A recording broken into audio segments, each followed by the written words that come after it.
नमस्कार, सबा शाहिद शेख के साथ कैपिटल टीवी देख रहे हैं आप। आज सवालों से ममता बनर्जी को सुलगाएंगे, जो हाईकोर्ट के फैसले से मुसीबत में पड़ गई है, क्योंकि अब ममता दीदी के सारे बैंक अकाउंट फ्रीज होने वाले हैं। हाईकोर्ट ने ममता की एक ऐसी चोरी पकड़ ली है जिससे न सिर्फ दीदी की कुर्सी हिली है, बल्कि पीएम मोदी और अमित शाह भी हैरान रह गए हैं। दरअसल ममता बनर्जी ने बड़ी ही चालाकी के साथ मोदी सरकार के खजाने को लूटा, अपनी तिजोरी भरी, जिसका खुलासा होने के बाद हाईकोर्ट के जज भी भड़क गए।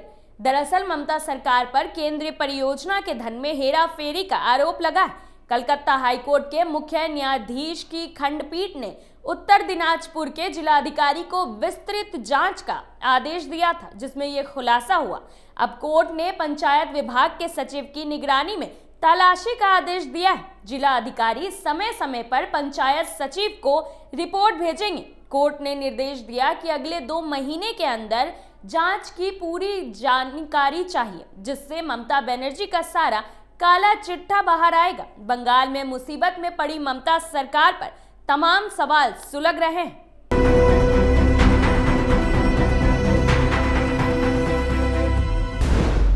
कैसे ममता बनर्जी ने की केंद्र के फंड में हेराफेरी? हाईकोर्ट के आदेश से कैसे मुसीबत में पड़ी ममता? केंद्र की योजनाओं में कैसे की गई गड़बड़ी? क्या कोर्ट ममता के खिलाफ लेगा एक्शन? इन सवालों ने ममता बनर्जी की टेंशन हाई कर दी है। अब जनता सामने आकर ममता की पोल खोल रही है। दरअसल उत्तरी दिनाजपुर के एक शख्स ने 2022 में कलकत्ता हाईकोर्ट का दरवाजा खटखटाया था और आरोप लगाया कि मनरेगा परियोजना के तहत पैसा डाइवर्ट किया जा रहा है। नेता अपनी तिजोरी भर रहे हैं, जनता को पागल बना रहे हैं। इस आरोप के बाद हाईकोर्ट ने तुरंत ममता सरकार के काले कारनामों के खिलाफ सख्ती दिखाई। पिछले साल 31 अक्टूबर को कलकत्ता हाईकोर्ट के मुख्य न्यायाधीश की खंडपीठ ने उत्तर दिनाजपुर के जिला अधिकारी को मामले की जांच करने का निर्देश दिया था। जांच के बाद इसी साल 30 जनवरी को जिला अधिकारी ने 3 परियोजनाओं की लिस्ट जारी की, जिसमें सभी परियोजनाओं में गड़बड़ी का आरोप लगाया गया था। उस जांच के बाद जिला अधिकारी ने जगदीशपुर ग्राम पंचायत के मुखिया से करीब 4,20,000 रुपये वसूलने का आदेश दिया, लेकिन उस जांच के बाद भी वादी ने असंतोष जताते हुए फिर से अदालत का दरवाजा खटखटाया। दावा किया जा रहा है कि सभी प्रोजेक्ट घोटालों की जानकारी सामने नहीं आई है। हाईकोर्ट के मुताबिक अगर पंचायत प्रधान ने पैसा वसूल किया है तो उसके खिलाफ कानूनी कार्रवाई की जाए। वादी के बयान को सुनने के बाद अदालत ने पाया कि पिछले आदेश का ठीक से पालन नहीं किया गया था। जिला अधिकारी ने गहन जांच नहीं की, सिर्फ शिकायत करता ही नहीं, बंगाल बीजेपी ने भी बार बार शिकायत की है कि बंगाल में केंद्रीय परियोजनाओं से पैसा डाइवर्ट किया जा रहा है। घोटाला कर ममता और उनके नेता अपनी तिजोरी भर रहे हैं। बावजूद उसके भी ममता बनर्जी कटोरा फैलाकर पीएम मोदी से फंड की मांग कर रही है। नेता प्रतिपक्ष शुभेंदु अधिकारी ने पत्र लिखकर प्रधानमंत्री नरेंद्र मोदी से इस मामले पर जांच करवाने और एक्शन लेने की मांग की थी। ऐसे में चीफ जस्टिस की बेंच में मामले की सुनवाई हुई। वहीं खंडपीठ ने अपनी टिप्पणी में कहा कि कोर्ट के पहले के आदेश का ठीक से पालन नहीं किया गया। जिला अधिकारी ने गहन जांच नहीं की, यानी कि ममता के इशारों पर जांच में भी खेल किया गया ताकि सही रिपोर्ट सामने आ पाए और घोटाला छुप जाएगा, घोटालेबाजों पर कार्रवाई ना हो पाए। ऐसे में कोर्ट की नजर से ये घोटाला बच नहीं पाया और अब जिला अधिकारी ही कटघरे में खड़े हो गए। कोर्ट ने फटकार लगाते हुए साफ साफ कहा कि अगर पंचायत प्रधान से पैसा वसूल किया जाता है तो उनके खिलाफ कानूनी कार्रवाई की जाए। जिलाधिकारी पंचायत कार्यालय के सचिव की देखरेख में जांच कराएं। वह समय समय पर पंचायत सचिव को रिपोर्ट भेजेगा। यह जांच 2 महीने के भीतर पूरी की जानी चाहिए। तो अब ममता का हिसाब भी लिया जाएगा, उनके अकाउंट को भी खंगाला जाएगा, क्योंकि बिना दीदी के इशारे पर केंद्र की योजनाओं को घोटाले की बलि नहीं चढ़ाया जा सकता। एक तरफ घोटाला चल रहा है तो दूसरी तरफ ममता दीदी कटोरा लेकर बार बार मोदी सरकार के पास पहुंच जाती।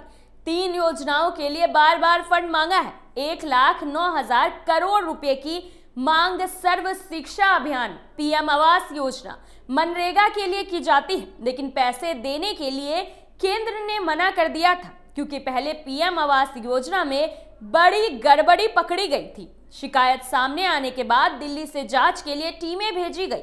जांच में लगभग 46,000 घर फर्जी बताए गए थे। उसके बाद आदेश दिया गया था कि डीएम कमेटी बनाकर जांच करेंगे, रिपोर्ट सौंपेंगे, यानी कि पंचायत का अधिकार खत्म कर दिया गया। दूसरी तरफ बात मनरेगा की आई तो जिसमें एक बड़ा केस सामने आया। कहा गया कि पंचायत के अंदर करोड़ों रुपए की हेराफेरी की गई है। तो ऐसे में मनरेगा की जांच के लिए भी दिल्ली से टीम भेजी गई और इसी के साथ हाईकोर्ट में शिकायतकर्ता ने याचिका दायर की और आरोप लगाया कि ममता सरकार में केंद्र की योजनाओं के साथ खिलवाड़ हो रहा है। आगे ट्विस्ट का खुलासा करें उससे पहले ये बताते हैं कि कैसे ममता बनर्जी मोदी सरकार के करोड़ों रुपए पचा गई। बता दें कि हाल ही में बंगाल में पीएम मोदी अमित शाह का बड़ा एक्शन शुरू हुआ है। पीएम मोदी से पंगा लेकर ममता बनर्जी बुरी तरह से फंस गई है। मोदी के हंटर से बुरी तरह बिलबिला उठी है क्योंकि उनकी हरकतों से पूरी की पूरी टीएमसी का खात्मा हो सकता है। बता दें कि ममता बनर्जी को मोदी की योजनाओं में टांग उड़ाना महंगा पड़ गया है। कुछ दिन पहले ही दिल्ली से जांच टीम बंगाल भेजी गई। इस जांच टीम ने मोदी की योजनाओं में हुए घोटालों का हिसाब लिया। मोदी सरकार के इस बड़े कदम ने बंगाल को हिला कर रख दिया। सबसे चौंकाने वाली बात तो यह है कि खुद बंगाल की जनता जांच टीम के आगे ममता की पोल खोल रही है। बताया कि कैसे ममता दीदी लोगों को ठगने का काम कर रही है और अपने गुर्गों को माला माल कर दिया है। आगे इस ट्विस्ट पर बात करेंगे कि मोदी के हंटर से कैसे ममता कांप उठी है। उससे पहले पूरा मामला बता देते हैं। दरअसल पश्चिम बंगाल में पीएम आवास योजना के तहत मकानों के आवंटन में अनियमितता के आरोपों की जांच कर रहे एक केंद्रीय दल ने पश्चिम बंगाल के मालदा के विभिन्न गांवों का दौरा किया। केंद्रीय ग्रामीण विकास मंत्रालय के उप सचिव शक्ति कांति सिंह के नेतृत्व में टीम ने कालियाचक ब्लॉक 1 को बारीकी से खंगाला। इस दौरान टीम के सदस्यों ने ग्रामीणों से बात की जिसमें ऐसे खुलासे हुए जिन्होंने ममता को बेनकाब कर दिया है क्योंकि पीएम आवास योजना के नाम पर करोड़ों का घोटाला पकड़ा गया। वहीं इस खुलासे के बाद ममता बनर्जी और उनकी टीम बौखला गई है। ममता इतना बिलबिला उठी है कि नए आरोप मोदी सरकार पर ही लगा रही है। मुख्यमंत्री ममता बनर्जी ने दिल्ली पर राज्य को फंड से वंचित करते हुए तुच्छ मामलों की जांच के लिए अधिकारियों को भेजने का आरोप लगाया। अब घोटाले पर ममता की पोल खुली तो फिर से टीएमसी ने इसे साजिश बताते हुए रोना शुरू कर दिया। लेकिन बीजेपी ने भी ममता की घोटालेबाजी पर हेकड़ी निकाल दी है। कोर्ट ने भी ममता को आरोपी दिखा दिया कि कैसे ये लोग खजाने को लूटकर अपनी तिजोरी भर रहे हैं। अब ममता का बुरा हश्र होने वाला है। बीजेपी ने जोरों शोरों पर यह मुद्दा उठाया था। कहा था कि ममता ने गरीबों की बजाय अपने लोगों को ही पीएम आवास बांटे, सुविधाएं दी और गरीबों को कुचल दिया। अब ममता की गैंग खिसियानी बिल्ली खंबा नोचे जैसा कर रही है। करोड़ों का घोटाला भी कर लिया और ममता इसे छोटा मोटा बता रही है। कहा कि छोटे मोटे कामों की जांच के लिए भी केंद्र ने जांच टीम भेजी। अब ममता को कोई बताए कि घोटाला 1 रुपया का हो या फिर करोड़ों का, वो घोटाला संगीन ही माना जाता है। और ये तो पीएम आवास योजना में करोड़ों का घोटाला है, कैसे इसकी जांच ना हो। लेकिन ममता जांच पर सवाल खड़े कर मुद्दे से भटकाने की कोशिश कर रही है। ममता का जो राज सामने आया है वो बेहद चौंकाने वाला है। ये पाया गया है कि कुछ जिलों में बहुमंजिला घरों वाले कई लोगों के आवेदन स्वीकृत किए गए थे। जिनको घर मिलना था उनको दिए नहीं गए। योजना के नाम पर गरीबों के साथ खुलेआम खिलवाड़ किया गया। अब इस घोटाले में ममता दीदी सलाखों के पीछे भी जा सकती है।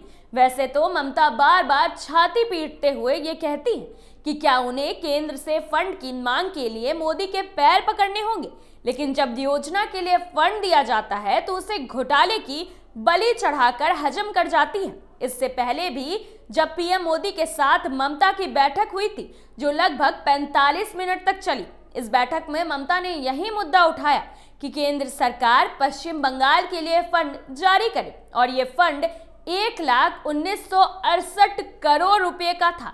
18 योजनाओं की लिस्ट ममता बनर्जी ने पीएम मोदी को सौंपी थी। पीएम के आगे काफी गिड़गिड़ाई थी, लेकिन पीएम मोदी ने उस दौरान भी साफ शब्दों में एक बात कहा कि जब तक पश्चिमी बंगाल में योजनाओं को सही तरीके से लागू नहीं किया जाएगा, योजनाओं में घोटाला बंद नहीं होगा, तब तक केंद्र सरकार की तरफ से कोई फंड नहीं मिलेगा, क्योंकि केंद्र का फंड लोगों की भलाई के लिए है, ना कि योजनाओं में भ्रष्टाचार की बलि चढ़ाकर टीएमसी में पैसे के बंदर बांट के लिए। तो अब हाईकोर्ट में ममता का काला चिट्ठा खुल गया है। लेकिन पीएम मोदी ने उस दौरान भी साफ शब्दों में एक बात कही कि जब तक पश्चिम बंगाल में योजनाओं को सही तरीके से लागू नहीं किया जाएगा, योजनाओं में घोटाला बंद नहीं होगा, तब तक केंद्र सरकार की तरफ से कोई फंड नहीं मिलेगा, क्योंकि केंद्र का फंड लोगों की भलाई के लिए है, ना कि योजनाओं में भ्रष्टाचार की बलि चढ़ाकर टीएमसी में पैसे के बंदर बांट के लिए। तो अब हाईकोर्ट में ममता का काला चिट्ठा खुल गया है। जल्द टीएमसी के बड़े बड़े नेता इस घोटाले में नपने वाले हैं। सुलगता सवाल में आज के लिए इतना ही। नए मुद्दों के साथ फिर पेश होंगे, तब तक के लिए देखते रहिए कैपिटल टीवी। नमस्कार।